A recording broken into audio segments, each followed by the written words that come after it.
Rizal's first trip to Europe. Journey into the life. The situation in Madrid, when Rizal began his studies there in Spain, was discouraging from the viewpoint of initiating Philippine reforms.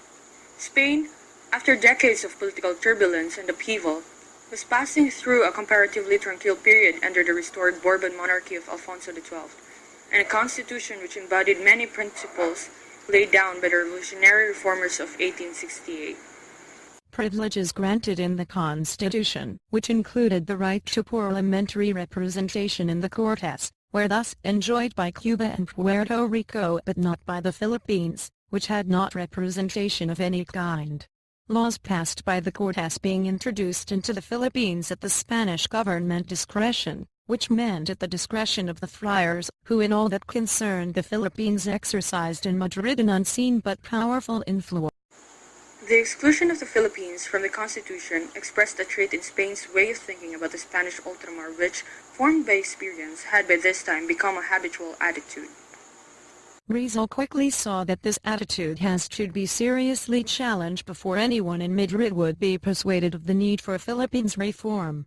He also saw that the comparative tranquility of Spain by no means stilled the political possession of Madrid, where every kind of extreme view was held and freely aired, and where above all there was a great deal of anti-clerical feeling, Spain liberal and revolutionary movements having been aimed at removing shackles imposed as much as church as by the state, the two having in Spain been unusually closely connected. Clearly, as he observed it should be possible, through the medium of the liberal and republican press, to draw attention to the malpractices of the religious corporations in the Philippines. Manila, with its priestly rule and censorship, its foreign restriction, was not on any of the main sea route of the East. In order to connect with a main sea route, it is necessary to take the P&O weekly packet steamer to Hong Kong, in which were the only vessels that called at any Philippine port. The Salvadora, the Spanish vessel in which he traveled to Singapore, was in sense an aquatic extension of the Spanish Philippines, as out of date in its standards. As the only India passenger, he was inevitably conspicuous, but from the kindly way in which he was treated by a number of the Spaniards, it is evident that there was something more than this. He was conspicuous in his own right. The colonial might not what he saw, for Rizal himself unconsciously a silent statement of racial equality, but there was about him some undefinable influence, a personal magnetism which could not be ignored. He might be an Indio, but he expressed himself like a European. In this sense, his voyage abroad only really started when at Singapore. He reached his main sea route and transferred to the French liner, the Gemna, of the Messageries Maritimes. When he landed at Marseille on the 13th of June, it was with a sense of sadness at saying goodbye to the ship and his shipboard friends. 2 days later, he left by the night train for Spain. The train was another new experience. He was much impressed by its immense speed, especially when the two trains passed each other, like bolts of lightning, as he noted. Entering Spain, he was assimilating things in the new world that had been opened to him. He experienced that vague sense of letdown which many Europeans similarly felt. He noticed immediately how few public were to be seen compared with France, and he felt the changed atmosphere. His arrival in Barcelona, however, was marked by the worst of problems for a stranger in a new country or continent, the need to find cheap lodgings in the company of his European friends on the journey, and due also to his natural inclinations, which were those of a young man accustomed to the best. He had run himself short of money. Shifting from one dingy boarding house to another, all of them situated in squalid back streets, He tried with increasing hopelessness to find the impossible, something better but cheaper.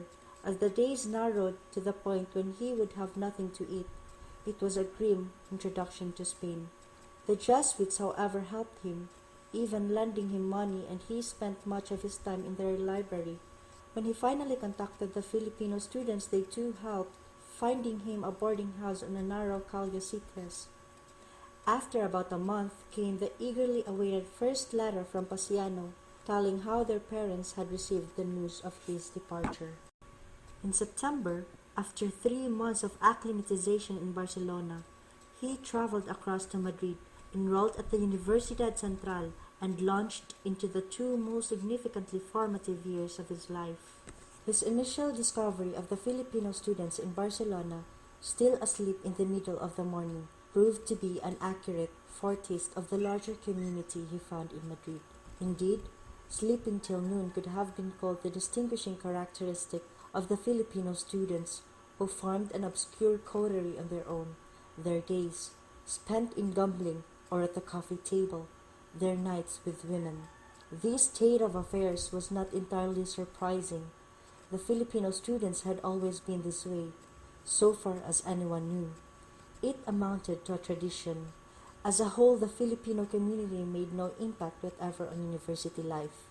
Few of them even troubled to attend lectures, any student who took his studies seriously being soon dissuaded by apathy and ridicule.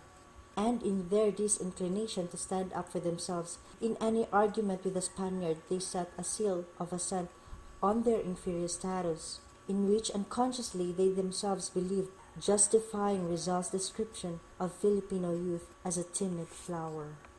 Without mentioning them specifically, he referred to the friars, myopic pygmies who, assured of the present, failed to project their vision into the future.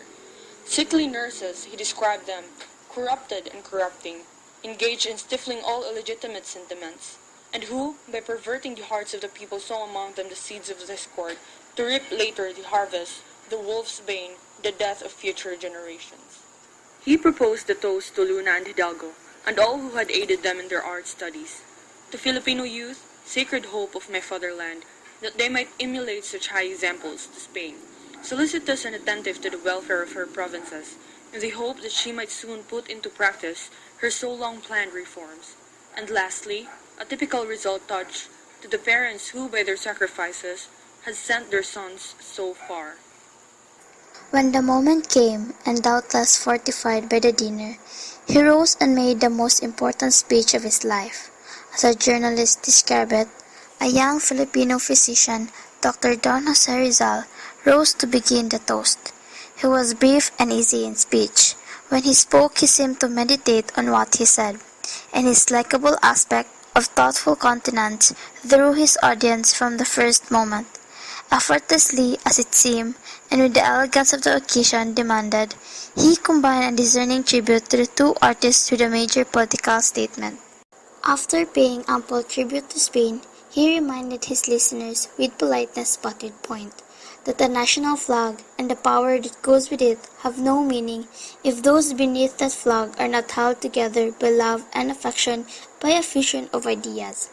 In raising his glass to the two painters, he with dexterity made it clear that the banquet gave Filipinos the opportunity to salute two of their country's most illustrious sons, while the Spanish guests, in coming equally to honor them, were giving shape to the mutual embrace of two races that love and esteem each other, united morally, socially, and politically in the span of